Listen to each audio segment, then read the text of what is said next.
what's up mga pare koy? Kumusta kayo mga pare koy? I hope na okay lang kayo dyan. At ano na bang balita sa inyo? Anyway, sa araw na to, may tuturo ko sa inyong bagong kanta. Ang kantang to ay kanta ng Magnus Haven at ang title nito ay IMAHE. Pero bago ko magsimula mga pare koy, magpapasalamat muna ako sa inyo dahil na-achieve natin ang goal natin na naman mga pare koy. So, ang goal natin is hopefully this end of this month ay makapatong tayo sa 800 subscribers. So ngayon mga pare koy, lagpas na tayo dyan. And hopefully, next month, ma-achieve natin ang 900 subscriber. Kung mas marami, mas maganda mga pare koy. So, keep liking, keep sharing, and mga pare koy, kung nagustuhan niyo yung mga previous na tutorial natin, huwag niyong kakalimutan mga pare koy na mag-subscribe sa channel natin. Okay, so mga pare koy, simula tayo. Sa kantang to, ang tuning natin ay E, A, D, G, B, E, which is standard tuning tayo.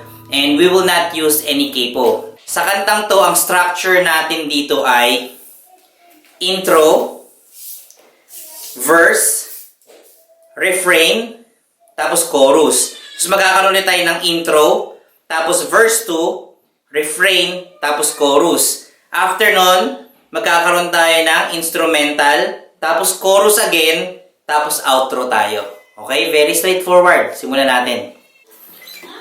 Okay, so sa intro natin mga pare koy, ang chords natin dito ay D major 7 and C sharp minor. Okay? 2 times natin itong gagawin, tapos sa ending nun, D major 7. Okay? So, ituturo ko sa inyo yung combination ng dalawang gitara para pag tinugtog nyo to, yung makikinig sa inyo, alam kagad na ito yung pyesa nyo. Okay? So, para siyang ganito.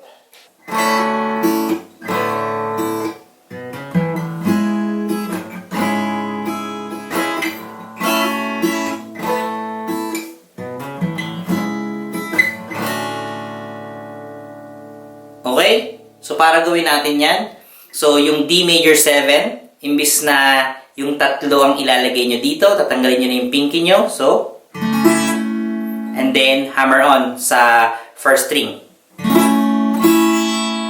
Okay? After nun, i-hammer on nyo rin yung middle finger, o yung ring finger nyo sa second string. Okay? So, again. And then, may riff tayo.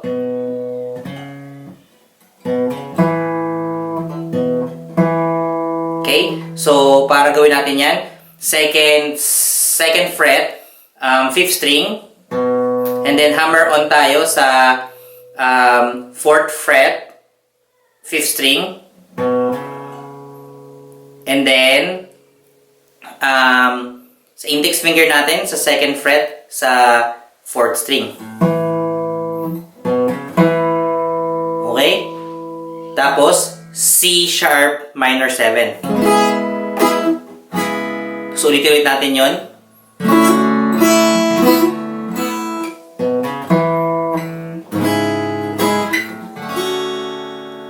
Okay? Ending tayo sa D major 7. Okay, ulitin ko ulit.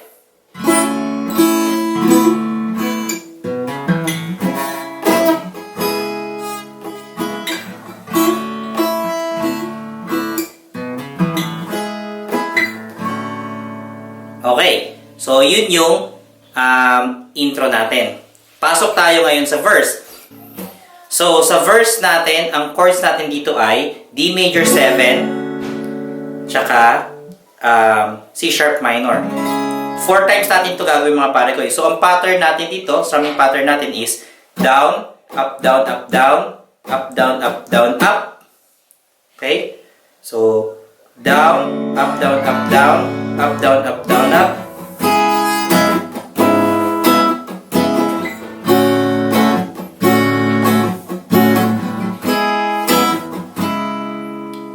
Okay? So, kung kakantay natin, para siyang ganito. Daya ng isipan, pabalik sa nakaraan.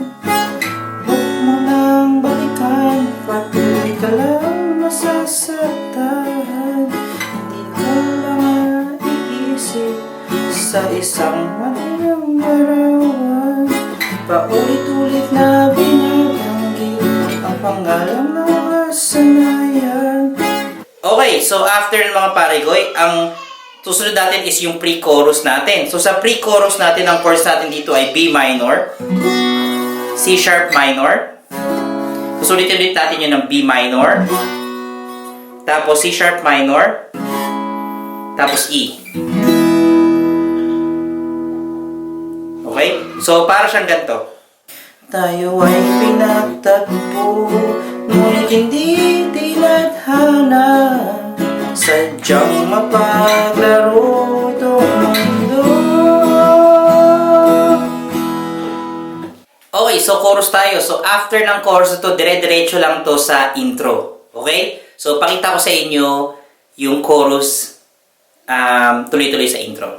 Kinalimutan kahit nahihirapan para sa sariling kapakanan. Kinalimutan kahit nahihirapan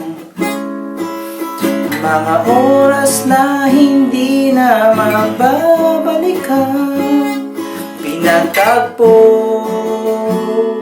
ngunit hindi tinadhana. Puso ko na hindi sa isa't isa.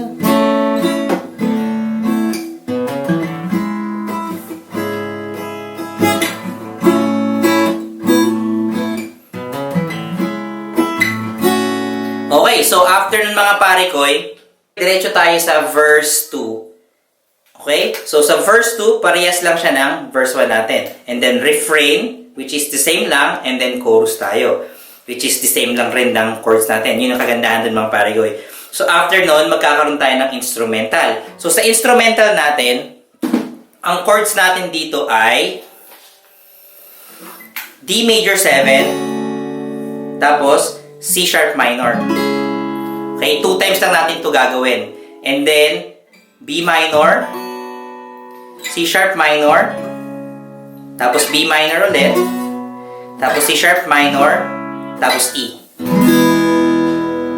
Okay? So, para siyang ganito.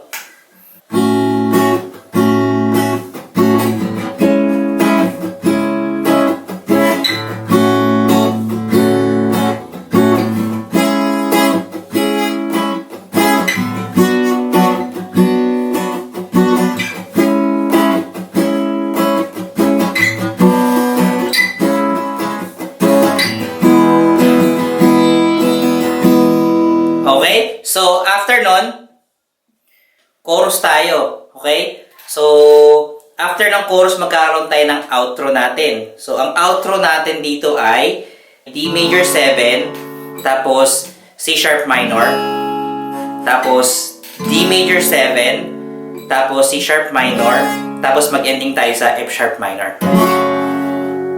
Okay? Okay, so para siyang ganito.